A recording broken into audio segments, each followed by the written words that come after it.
ang absence na senadora at kongresista, i-cancel ang kanilang mga passport. Ito na mga kaibigan, ang matinding sinapit ni Senador Loren Legarda.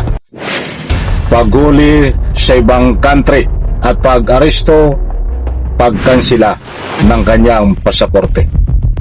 Alright, welcome back to my YouTube channel. I'm Andy's Vlog. Mga kaibigan, nako, ay mabilis po ang aksyon nitong ombudsman. Aba, ay mantakin nyo, talagang na-corner na, hindi tinigilan itong mag-ina, itong si Solar Boy Libiste at si Senador Loren Legarda. Paghuli sa ibang bansa at pagkansila ng kanilang pasaporte. Kaibigan, huwag pong kalimutan isang like sa video na ito kung nagustuhan nyo po. Please subscribe my YouTube channel. Ibabahagi ko po sa inyo ang video na ito sapagkat gumawa na po ng kaukulang aksyon ang ombudsman. Ipinangako sa taong bayan.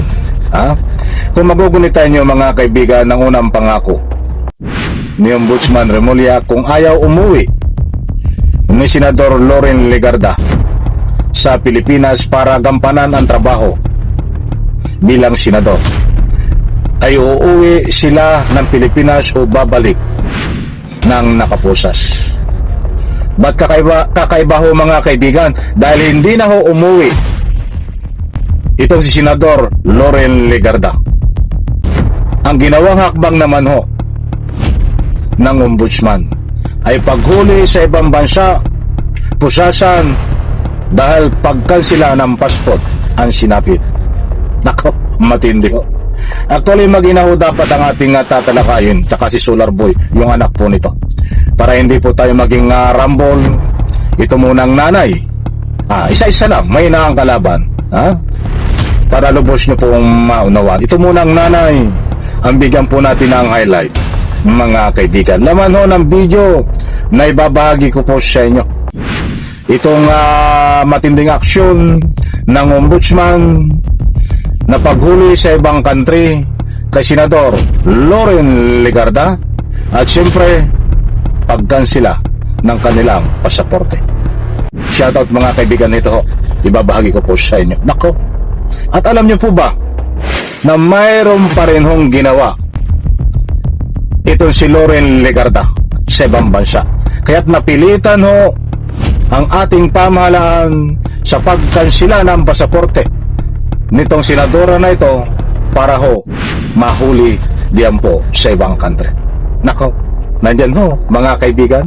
Ipi-play ko po. Ito, Kung ombudsman ang tatanungin, suspicious o kayo na hinala raw ang medical leave extension ni Senator Loren Legarda at si Congressman Leandro Libiste. ulitin ko po, medyo bumilis doon. Yung manong nag-a-apply ng asylum sa... Kung ombudsman ang tatanungin, suspicious o kayo na hinala raw ang medical leave extension ni Senator Loren Legarda at ang kanyang anak na si Congressman Leandro Libiste. Ang mag-ina, posible yung manong nag-a-apply na ng asylum sa France matapos si reklamo ng plunder at graft ng ombudsman. Dahil ito ang Frontline Report. Extended ulit ang medical leave ni Senator Loren Legarda. Dalawang extension na yan mula nang lumipad siya pa France. Pero ngayon, hindi malinaw kung nasang bansa na siya. Ang original final na leave ng senadora ay August 3 to 5 lang, hanggang sa ginawa nitong August 11 hanggang 12. Sa kahapon nga, kinumpirma ng Senate Secretary na naurong ang balik trabaho ni Legarda dahil extended ulit ang medical leave dito hanggang August 17 to 19. Ang anak naman ni Legarda na si Batangas 1st District Representative Leandro Libiste nag-file ng 2 buwang leave sa Kongreso. Unang naiulat na kasama niya ang kongresista sa France. Pero iyan po mga kaibigan, itutuloy po natin ito. Maliwanag po mga kaibigan na gumagawa na ng ombudsman ng kaukulang paraan para maibalik ho sa Pilipinas itong mag-ina na ho ito sa pangunguna ni Loren Legarda. Senador ho ito, kita niyo ho, dapat gumagawa ito ng batas dito sa Republika ng Pilipinas. Ba't ang ginagawa niya ho ay mambubutas instead sa halip gumawa ng batas? Ito pa, ay sila ng flight. Ayon sa Travel Authority ni Leviste, mula July 26 hanggang September 24 ang kanyang leave para bumisita sa iba't ibang bansa. Ang galawang yan ay napuna na ng Office of the Ombudsman. Lalo't naharap sa reklamong plunder at graft ang mag-ina sa preliminary investigation ng Ombudsman kaugnay sa 10 bilyong pisong solar projects. He listed several countries that he would want to, or he intended to visit. And on the other hand, si Senator Lauren Legarda is on her, I believe, third or fourth extension of her travel authority for medical reasons, which we have begun to find quite suspicious already. Kailangan na namin i-flag yan. Diba? Dahil meron na siyang ongoing case dito sa Office of the Ombudsman. The last that we heard, both in France, Dahil hindi na pwede humiling ng precautionary whole departure order laban sa mag-ina dahil wala na sila sa Pilipinas. Ang maaari raw gawing sakaling tumagal pa ang absence na senadora at kongresista, i-cancel ang kanilang mga passport. what we can do, and which I believe the team is already taking concrete steps towards, is cancellation of the passport in case there are grounds to do so. So there is Nako, absence.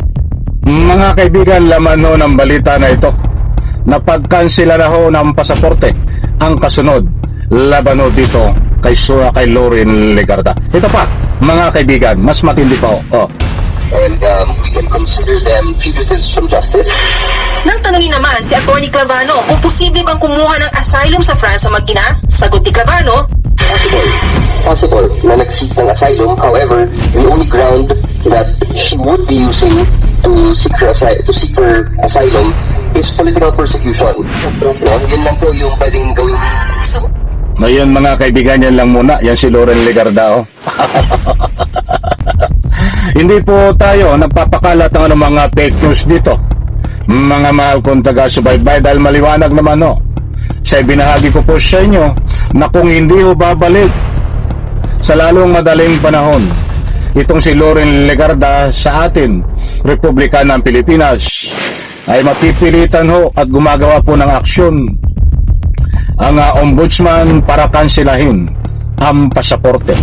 At siyempre ayon din ho sa ombudsman, posible na nag-apply na ho ito ng political asylum, katulad hong ginawa ho ni Roqueta. Matindi ho, di ba? Hindi naman mabigyan ng whole departure order dahil sila ay nasa ibang bansa na, nakalabas na. Kahit ang tanging gagawin nila ay kansilahin ang passport. Disclaimer lang mga kaibigan, ano po ang kahihinatnan kapag kinansila ang pasaporte ni Lauren Legarda? Siyempre huhulihin sa ibang bansa dahil overstay, walang pasaporte, walang dokumento, hindi makakapag-travel sa ibang country dahil kansilado ang passport.